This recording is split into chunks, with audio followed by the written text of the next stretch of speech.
एक गांव में राकेश नाम का लड़का रहता था, जिसकी 4 मंजिल की हवेली थी।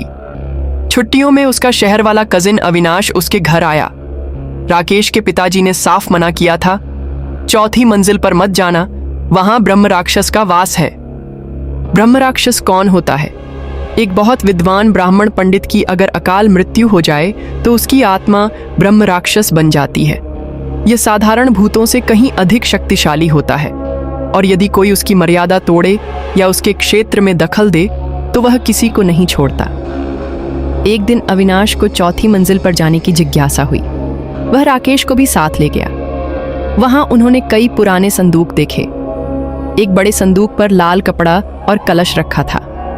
अविनाश ने कलश हटाकर कपड़ा उठाया, संदूक का ताला पिन से खोला और अंदर एक पुरानी लाल रंग की किताब मिली। जैसे ही उन्होंने किताब पढ़नी शुरू की, किताब के हर वाक्य के साथ साथ एक गहरी डरावनी आवाज भी वही वाक्य दोहरा रही थी, मानो कोई और अदृश्य प्राणी भी पास में बैठा पढ़ रहा हो। डरे हुए वे आगे बढ़े और कमरे के कोने में रोशनी देखी। पास जाकर देखा तो वहां एक साधु जैसी आकृति बैठी थी। बड़ी जटाएं, सफेद चमकती आंखें और चारों तरफ से प्रकाश निकलता हुआ।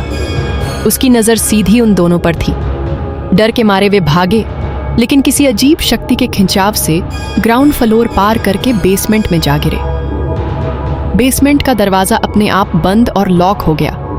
अंधेरे में घायल हालत में उन्होंने पीछे के रास्ते से हवेली के आंगन में निकलने की कोशिश की।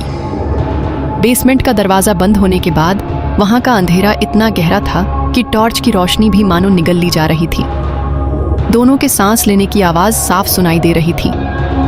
राकेश ने कांपते हुए कहा, जल्दी पीछे का रास्ता, वरना यहाँ कुछ है जो हमें देख रहा है। अविनाश ने टॉर्च घुमाई। दीवारों पर काली सी नमी थी और कहीं कहीं से जैसे फुसफुसाहटें आ रही थी, कोई मंत्र जैसा।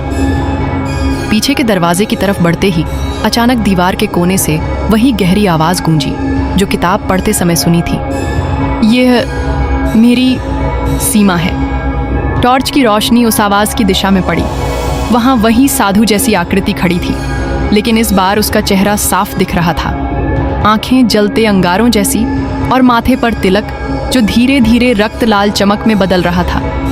उसके मुंह से धुआं सा निकल रहा था और वह बिना होंठ हिलाए सीधे उनके दिमाग में बोल रहा था, क्यों खोला?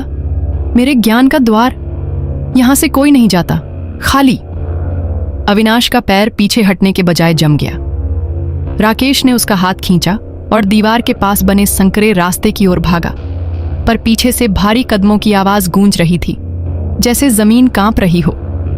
उन्होंने दीवार पार की और हवेली के पिछवाड़े आ गए, लेकिन जैसे ही उन्होंने पीछे मुड़कर देखा, 4थी मंजिल की बालकनी पर वही आकृति खड़ी थी, बिल्कुल स्थिर।